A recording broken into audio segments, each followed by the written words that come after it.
Everybody, it is Monday morning, September the 23rd, 2024. If there's a word that somehow summarizes all the problems and indeed the very nature of America, it might be toxic. Even Britney Spears has a song about it. My guest today is an expert on toxicity in America. His name is Ryan Hampton. Many of you will have heard of him. He's written 3 books. The first, called American Fix. He himself is a former addict. His second, Unsettled, and he has a new book out with the very unsettling, eerie title of Fentanyl Nation. Ryan Hampton is joining us from his home in Las Vegas, Nevada. Ryan, congratulations on the new book. It's out tomorrow. Do you agree this word toxicity has taken on almost a life of its own? It's a word that can be used both to define and critique contemporary America? I do. I have experienced it on a different level, particularly around addiction, recovery, and overdose. But I think that people are fed up with toxicity in politics. It's really polarized us and gotten us to this place of just not cultural norms here in the United States, and we're seeing it really at the height right now with the presidential election, the general election here in the United States, just 43 days away, and it's driven people further apart. And a lot of people have talked about fentanyl as a public health crisis, and it is a public health crisis. I'm someone who's been impacted in a deep way. I'm 10 years in recovery myself, but I've also lost dozens of friends to preventable overdoses, and most recently just this past Monday. And I can remember, when I first got sober, in 2014 and 2015, my first year there, addiction, recovery, overdose, the drug issue in the United States was really this clarion unifying call to action. I mean, we saw Republicans, Democrats, independents, folks from all different stripes come together and call for solutions. And it was really one of the few, bipartisan unifying issues that you could find in politics in the US. And that has changed. We have gotten further and further away from that unity and seen fentanyl particularly become part of this toxic brand of politics. And folks who are running for office and even serving an elected office aren't really offering meaningful solutions to fix it. They're utilizing it, I believe, as a political weapon to gather more votes and also to divide folks, right? And perfect example of this is, and I write about this at length in the book, parents groups, right? Bereaved family members, even folks in recovery, right? Who would mostly agree that if we're going to end this, we need to look at the demand side of the problem, not just the supply side. But you've seen certain political brands weaponize. Ryan, if another word that we always seem to be dealt, unfortunately, in America these days is the word weaponize. It's important to also note that you're not just an author, you're also running for the Nevada State Assembly. So you're not entirely, and I'm not necessarily critical here, but you're not entirely disinterested in this conversation. Before we get to that, and indeed before we get to Fentanyl Nation, you touched on your own history. Most authors have rather boring histories. They sit down one day to write a book. Your life isn't boring. In some ways, it's rather tragic, or there has tragic moments. Tell us about that, how you yourself became a victim of the toxicity, literally and otherwise, in America. Yeah, so I had an up and coming, career at one point in public policy and in government. I had worked for many different Republicans and Democrats around the country on different policy issues, and was always interested in government and in history, and was able to actually land a job, a position at the tail end of the Clinton administration in 1999, and lived in Washington, D.C. from 1999 to 2001.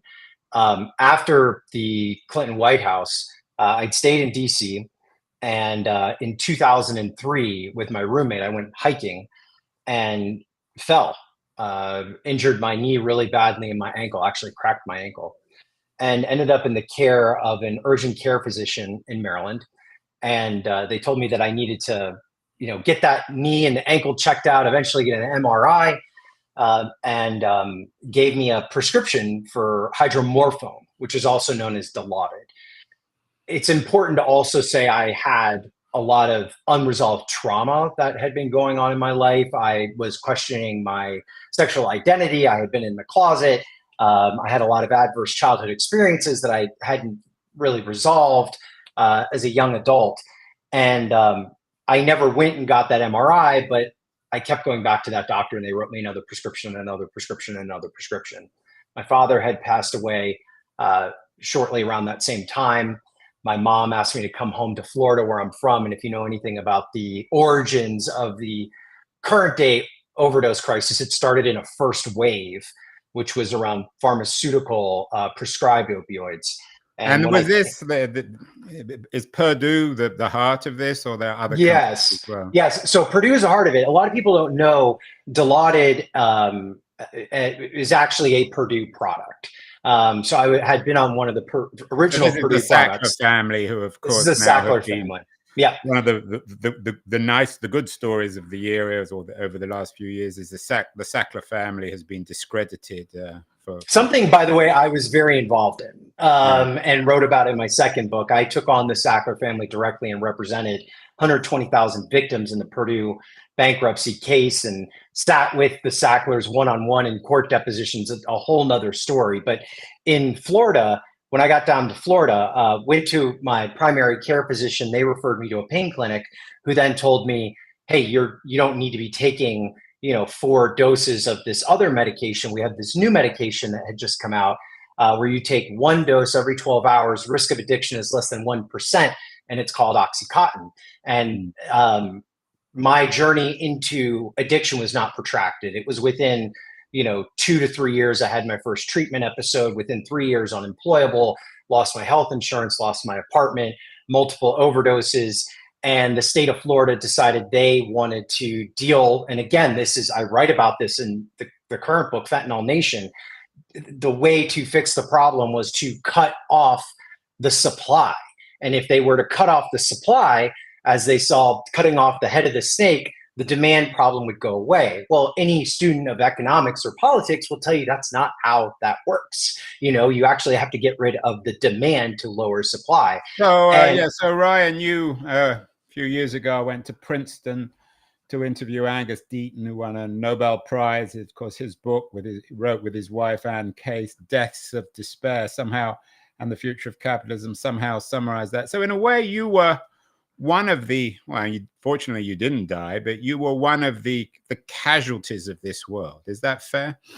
I would say that is fair. I did look, after multiple overdoses and attempts at treatment and being turned away in hospital rooms when I was asking for help, I always say thanks to God, and also thanks to Medicaid access. In 2014, I was able to get treatment, and I wanted nothing more than to never talk about my addiction or recovery for that part again. I find myself in this position where I'm at today almost as an accidental advocate. Nobody starts their career or their life saying, I want to do this work for a living. It was the result of losing a lot of people close to me. And what I saw, right, starting in 2015, when I had lost my friend Nick and my friend Greg and my friend Tyler and so on, was this colossal failure of the entire system. It is easy, and I point the finger and have pointed the finger a lot at Purdue Pharma and the Sacklers, but this wasn't just them. This has been a colossal regulatory failure on all fronts, from our justice system to our healthcare system. to housing, to our behavioral health care system, to politics. We have had a drug crisis in this country for decades. The Well, American, since the beginning of the country's history. I mean, that's in that correct. sense, America is not different from other countries. I mean, one could think of Russia and alcoholism. But Ryan, given that America is founded on this idea of of agency, of human agency, that we control our own lives, we shape them, and American history in ideal terms by the founders is presented in that way. Is there something particularly ironic and tragic about the role of drugs and addiction and toxicity in American life? Somewhat, and I also explore this topic in the book, I think, at length as well. We need to understand that, I mean, sadly, in a way, drugs are quite, American. The overdose crisis, though, I argue, is uniquely American, and substance use disorder and the rates of it here in America are uniquely American. I argue that the reason they are uniquely American is because we have a society and an economy and, I believe, reckless capitalism that allows companies like Purdue Pharma to thrive and profit off of people's pain and death. But unlike other countries in the civilized world, we also don't have the supports or the healthcare infrastructure or the political will to help folks who are struggling at the hands of those pharmaceutical companies. And also, after the pharmaceutical companies, folks have moved to the illicit black market. We treat addiction, overdose, substance use in this country way different than any other chronic healthcare disease that we have, and also way different than any other public health crises we have. There were two declared public health crises here in the United States for quite some time. One being COVID, and the other one being overdose. COVID was really how you respond to a public health crisis. We saw the federal government and states marshal all the responses, all of the tools at their disposal to mitigate disease spread and also to decrease the death rate, right? And we did it rightly so, and we were able to get over. COVID's the positive model. Before we get to, so to speak, fixes for Fentanyl Nation, what is addiction like? You went through it. What does it feel like, or what doesn't it feel like? I mean, do you have any memories of it? And of course, yeah. And why did you survive and so many of your friends die? Well, on the second question, I ask myself that question every single day.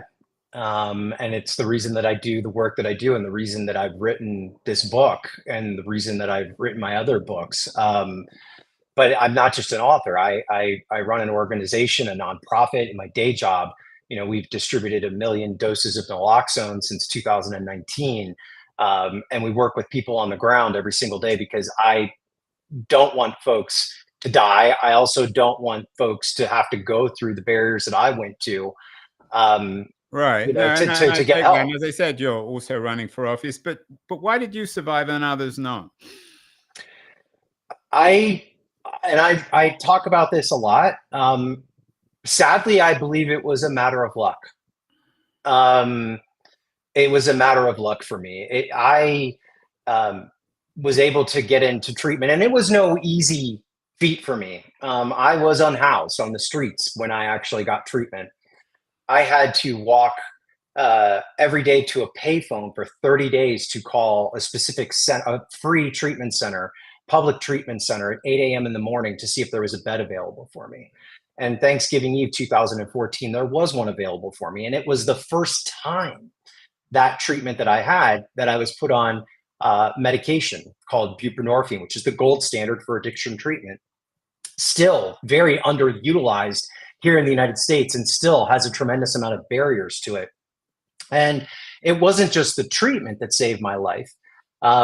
Shortly after getting out of treatment, I was able to access recovery housing, and I stayed in housing for 18 months. I was able to find a job, right? These are all things that are part of the social determinants of health, the tapestry of long-term supports that people need to sustain their wellness and their recovery.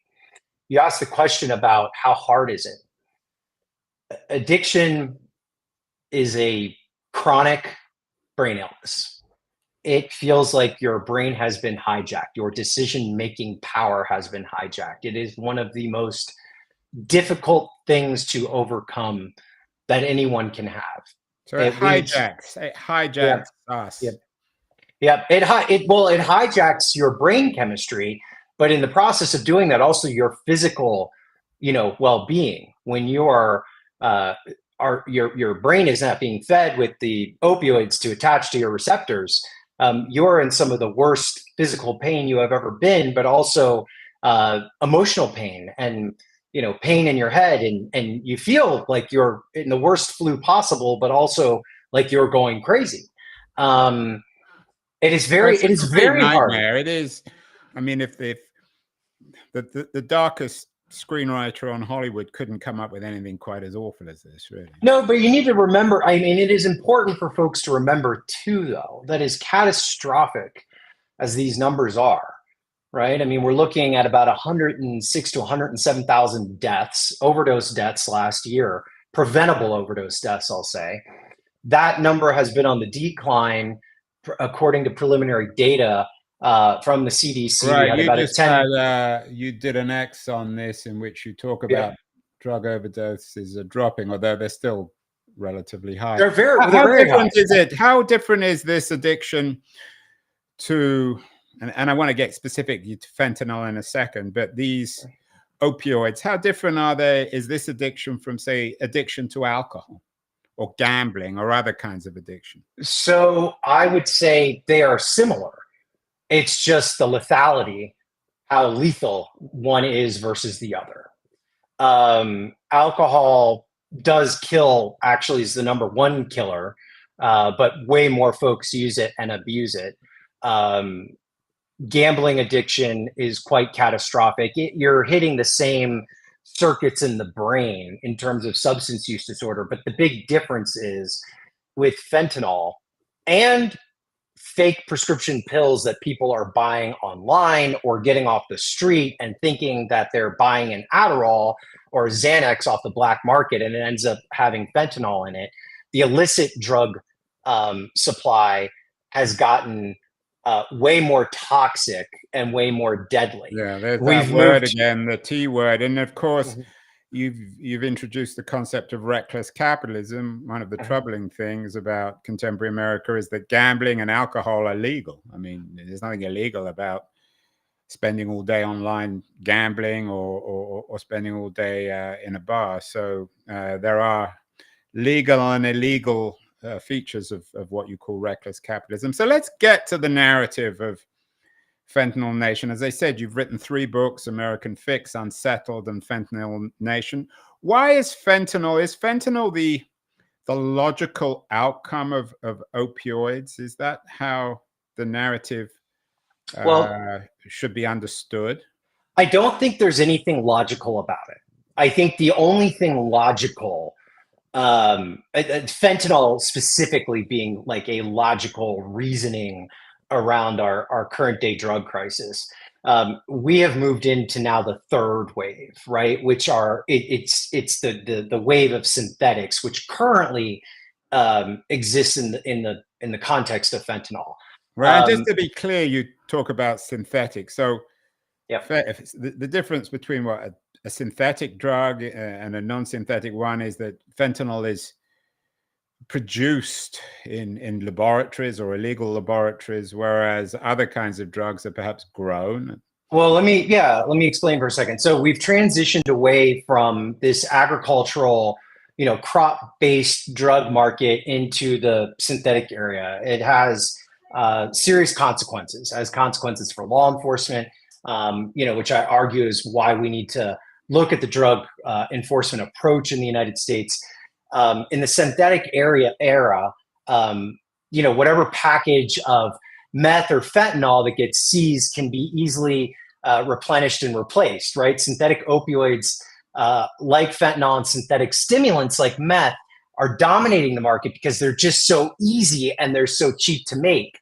Drug traffickers no longer need acres of land. They no longer need armies to protect that land. They no longer need harvesting seasons. They no longer need to pay farmers. All they need is a steady supply of chemicals, which they have in spades, and a cook with some basic chemistry skills in any remote location. That's enough to produce tens of thousands of tons if they'd like of synthetic drugs. It's very, very hard to disrupt. We kind of call fentanyl, the bathtub gin of opioids right now. So now that we're in this synthetic era, and really the crux of, fentanyl nation is that it's this whack-a-mole game right now. I fear, and I'm actually pretty sure, because I'm seeing it on the ground right now, if we don't shift our focus, right, to having a more balanced approach to addressing supply, reducing the supply of the drugs, but also the demand, that within a very short period of time, we'll be looking at a new synthetic drug, and fentanyl will be a drug of the past, and it is going to be something probably cheaper and worse. So and we've done shows on fentanyl before. Of course, some politicians connect illegal drugs like fentanyl with Mexico, but my understanding is that a lot of it is produced in China. Is there a heart of the illegal fentanyl industry in your view? So right now, I mean, I'm glad you brought up Mexico. So it's a huge topic in our politics right now, right? Both political parties, Democrats and Republicans, have really made this into a centerpiece of their campaign. And what both parties will often forget to mention is that fentanyl actually flows unchecked through major ports of entry, mostly hidden in thousands of vehicles that cross the border every single day. Over 80% of the fentanyl that comes into the United States through the southern border actually comes through these illegal ports of entry. And because it's so easy to condense, right? And it's impossible to really police, right? It is. Well, it's not impossible to police. I mean, very, very hard. It's hard, right? So the 80% that comes in comes mostly smuggled by U.S. citizens for U.S. citizens in these huge cargo ships, and the border has been open and will continue to be open for trade for a long time. And this is something that I argue in the book, which is so frustrating, right? Because when we talk about the border, right, like there was a border security package, bipartisan border security package that was on the table some time ago that included massive investments into the drug checking technology and the infrastructure that we would need to help better detect this fentanyl that is coming through these cargo vehicles through legal ports of entry. Yeah, and it was killed. Right. It was killed. A feature that the book subtitle, we've talked already about the T word, Toxic Politics in America's Failed War on Drugs. I'm not sure if the war is, I know you're not in favor of that sort of language. Is there a China connection, Ryan, too? Or is that just another feature of paranoia? No, there is a China connection, right? But I mean, the issue with China is that, we keep looking at this, I think, solely through a foreign policy lens, right? And what I argue in Fentanyl Nation is, yes, this is a foreign policy issue, but it is as much of a domestic policy issue as it is of a foreign policy issue. Fentanyl analogs, for example, and I actually write about a fascinating story about a Chinese chemical company in Fentanyl Nation and how easy it was for folks to go and buy the analogs needed and the precursors needed to produce massive amounts of fentanyl from the internet. There are chemical companies that are disguised as legitimate companies that are selling the materials, these analogs needed to produce illicit fentanyl. Typically what will happen is, folks from the Sinaloa cartels and other cartels in Mexico will meet up with these their counterparts in China, they will do the mass production down in Mexico, but also in Canada, right? Let's not forget that we actually have a lot of fentanyl being produced in Canada. One of the largest fentanyl busts that we've had was in Vancouver just about a year ago. We've also seen major busts of chemical labs in Arizona, so we know that it is now being manufactured here. China absolutely has a major role to play, but I write about this as well, and Maryland Congressman David Trone, who's really been on the top of this issue for some time. He chairs the bipartisan House Addiction and Mental Health Task Force, says that if it's this game of whack-a-mole, if we were to shut down the Chinese, right, and really put massive sanctions on Chinese, the precursor production, manufacturing, and distributing will just move to India. And we're starting to see that happen right now. Right. So Ryan, we don't have a lot of time. I know you've got to run in about 20 minutes. Very briefly before we get to ways of addressing this, is the fentanyl crisis then in the US worse than other? I take your point about the reckless capitalist nature of America, but is fentanyl addiction in the US worse than it is in Latin America or Russia or China or Western Europe? Yes. Arguably, and I think, just from not just a lived experience, right? I mean, I field the calls every day of folks who need help, but just looking at the data. I'm interested in the data. Yeah, what does the data tell us? I mean, we have the worst drug crisis in recorded history, here in the United States. It is way worse here than it is in other parts of the world. We also consume 80% of the world's opioid supply here in the United States as well. So yes, it is empirically, looking at the numbers, way worse than it is in other parts of the world. That's an astonishing number. So America, that's illegal opioid consumption. So you have an X, which I'm going to repeat it. Since it's Monday today, you wrote it's Monday, time for a new perspective. Whatever obstacle you're facing, it's not permanent. So what are we going to do? We got 15 minutes, Ryan, on this. And of course, everyone needs to read your new book, Fentanyl Nation, Toxic Politics and America's Failed War on Drugs. Very important book. What are we going to do about this? How to have a new perspective? Right. I mean, so there's several things that we need to do.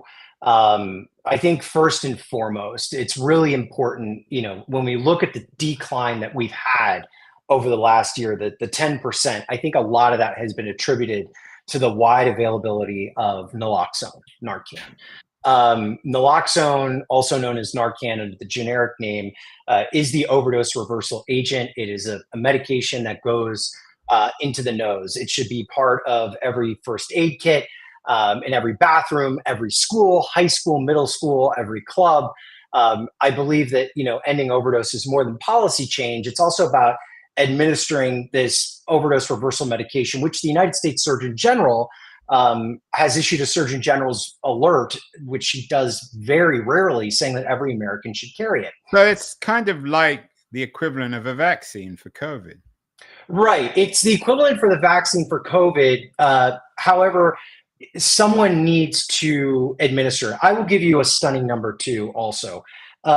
Here in the state of Nevada, where I live, 69% of overdoses that happened, right, and people who died, they had one potential opportunity for some sort of linkage to care before they died. And they weren't able to someone wasn't able to help them, right? The administering naloxone is part one, right? Reversing the overdose is part one, but you have to go a little bit further than that. We need to get folks help after we save them, but we can't get them help if we don't keep them alive. But people shouldn't be taking this if they haven't taken any opioid. Is that correct? Correct. I mean, you shouldn't be taking it unless somebody shouldn't be taking it, giving it to somebody unless they're experiencing an overdose. However, I will say there is no adverse impact if you do ingest it. and you're not experiencing an overdose, right? I think this is also one of the important things about the fentanyl narrative. The media has actually created this narrative around fentanyl that it's akin to anthrax, that just by being in its presence or near it, that you are going to die. Right? I mean, we're coming around Halloween time right now, and I guarantee there will be sensational stories about fentanyl being purposely packed in kids' candy. Like, these are, old tropes of the past, and there is no data or empirical evidence that that's actually happening, right? And so what we've seen, because of some of these fantastical stories, look, fentanyl is scary enough on its own to be creating myths about it, is that someone who is overdosing, and I have seen this firsthand, some folks have been afraid, and it was actually an EMT, afraid to administer rescue breathing to the person or get near them because they thought they might overdose themselves. Yeah, in an odd way, Ryan, there are a lot of parallels with the AIDS crisis, aren't there? Yes, there are a lot of parallels with the AIDS crisis, and I write about that as well. AIDS being seen as like a gay disease, and that you can contract it just by touching somebody or kissing somebody. These are fears that are born out of misinformation, right? But also a lot of media bias against a particular group of people, which today exists in folks who are struggling with addiction, right? And this is why I say it just continues to feed into this toxic narrative. The second piece that I really write out is, as a path forward, is real-time data collection, right? Like, we have a big problem and gap in terms of knowing what's happening on the ground and where it's happening. We should be able to see, live data about overdose numbers, about deaths, about emergency room visits in our area. During COVID-19, I was able to go onto Google and see exactly how many folks were hospitalized, how many COVID-19 deaths there were, how many vaccines had been deployed. And I argue that we should be treating overdose the same way we did with the pandemic data so response. Rather than Bush's very problematic and probably destructive idea of war on drugs, it should be war on addiction. It should be a war on addiction, but I actually argue that I don't think that President Bush or President Reagan, when they coined war on drugs, ever thought this as a literal war. And I think it was more hyperbole than anything else. I think when, President Johnson talked about a war on poverty, he wasn't talking about a literal war. I think in today's toxic brand of politics, we have certain politicians who are taking war on drugs literally and talking about the way to solve this crisis is to be bombing Mexico. Like, we have heard that as a policy proposal. Right. All the cleavages and the cancers, if that's the right word, of American politics come up. I spent some time with Arlie Russell Hochschild last week. Her new book, Stolen Pride, Lost Shame, and the Rise of the Right, is a magnificent new book. I think you'd enjoy it, actually, Ryan. It's about her trip to Kentucky and the role of fentanyl and opioids there. I wonder whether there's a racial element, of course, here too. I mean, everybody knew that Reagan and Bush, the subtext of their war on drugs was a racial one. Is this new epidemic of opioids, because it affects whites as much as people of other skin, perhaps more, does it acquire a different kind of racial connotation? And then, of course, there's Trump and Trumpism and his role in all this. So yes, I will say, so the so-called war on drugs, it really kicked into high gear during Reagan's presidency during the crack era, right? And we need to remember during the crack crisis, and every president since then, Democrats and Republicans, by the way. I know you bring up Trump, but I think this is something that both parties are guilty of. Yeah, I'm sure Clinton, he was guilty of most things, I'm sure. And you work with him, so you know better than I do. They've kept this war alive. The approach to cocaine in the 1980s and the 1990s devastated Black communities, right? With the passage of a law that resulted in crack being punished 100 times harsher than powder cocaine. Powder cocaine was viewed as this rich white people's party drug, and it wasn't, punished as harshly as crack. And a person who was caught with just 5 grams of crack was punished at the same level as someone with more than a pound of powder cocaine, even though the two are the exact same drug. Now, here we are, some 40 years later, and it's become another political weapon that's been wielded to capture the fears of Americans, fueled by this misinformation and these fantastical stories that are generating this ferocious backlash to alternative strategies rooted in medicine, public health, and compassion. But the fact, Ryan, that it affects whites perhaps as much, if not more, than African Americans, and the decline I argue that is wrong. Overdoses actually today in 2024 disproportionately impact Black communities. Where I will say it has gotten different, right, is you saw in wave one, people like me, I am privileged, an extraordinary amount of privilege that I was given when I asked for treatment, when I needed treatment. And because the root of it came from pharmaceutical opioids, even though I was on heroin and I was white, I was treated much differently. In wave one, when this crisis came crashing down on Appalachia, Kentucky, the East Coast, right? And it was mostly, white suburban kids, who were dying. And we saw the overdose numbers impacting the white community. We kept hearing people say, we can't arrest our way out of this. There was a huge New York Times piece that I write about in the origin story of fentanyl crisis in Fentanyl Nation, around how you had police officers and law enforcement from all different political stripes coming up and saying, we're not going to arrest these kids. These kids need help. These kids need help. Once the narrative shifted, though, right, to fentanyl, to street fentanyl, we started seeing the disproportionate impact that it had on BIPOC communities, right? Black, indigenous, communities of color, overdoses impacting those rates at a higher gaps than in white communities. The response started to shift dramatically, almost like overnight. 43 states in the United States, it's state legislatures last year. And it's one of the reasons I'm running for the legislature here in Nevada, because I know there are huge nuances in how we address this. 43 states decided they were going to take on fentanyl. Over 90% of that legislation was dealing with it on the supply side and the incarceration side. We are seeing a rapid return to the way that we dealt with crack cocaine in the 80s and the 90s. And it almost feels like history repeating itself. Yeah, now, it's not to take away enforcement's role.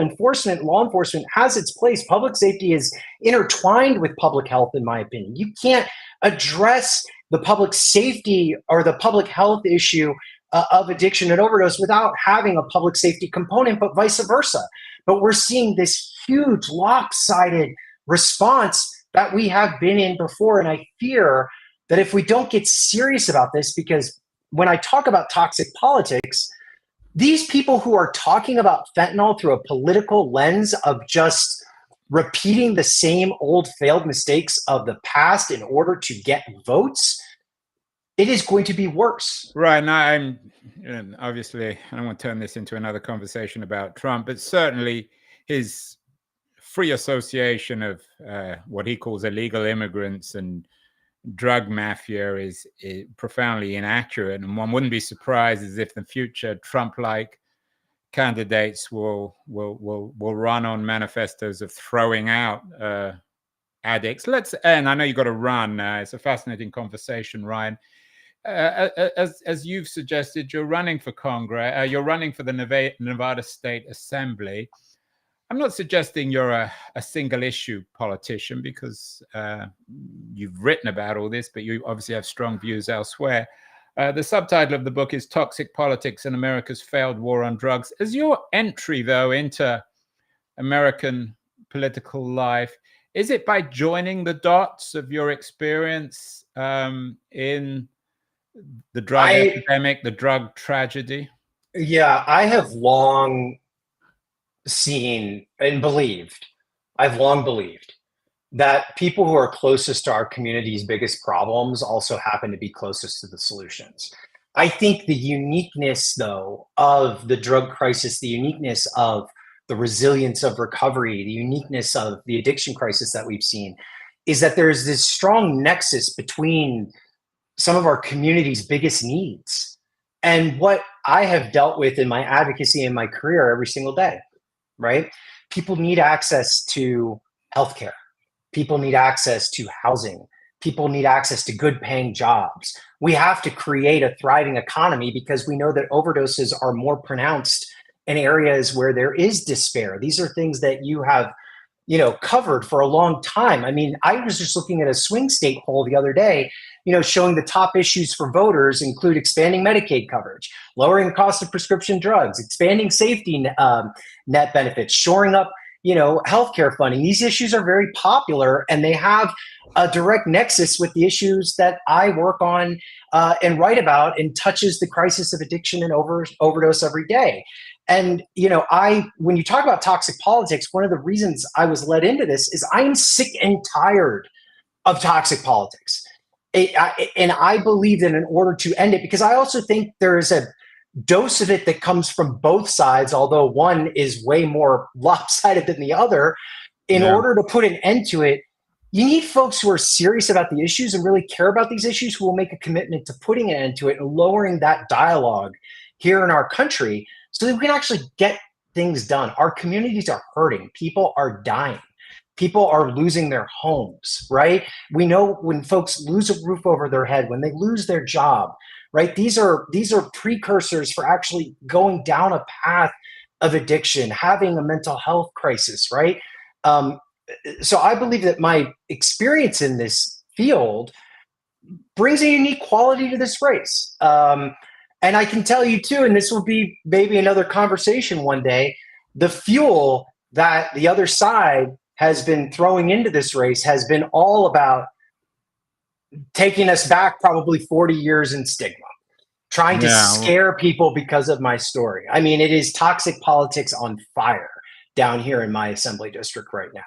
Well, you got my vote, even if I can't vote in Nevada, Ryan, and we'll get you back on. It's a fascinating conversation. I know you've got to run. Congratulations on the new book. It's out tomorrow. Fentanyl Nation, Toxic Politics and America's Failed War on Drugs, an enormously important, consequential, tragic, but perhaps also hopeful subject. Congratulations, Ryan, on the new book, and congratulations on all the great work you're doing. Best of luck with the election. Maybe we'll get you back on the show after the election to see whether I don't know what the opposite of toxic politics is, but certainly whether America's politics will be less toxic post-November. Best of luck, and thank you so much.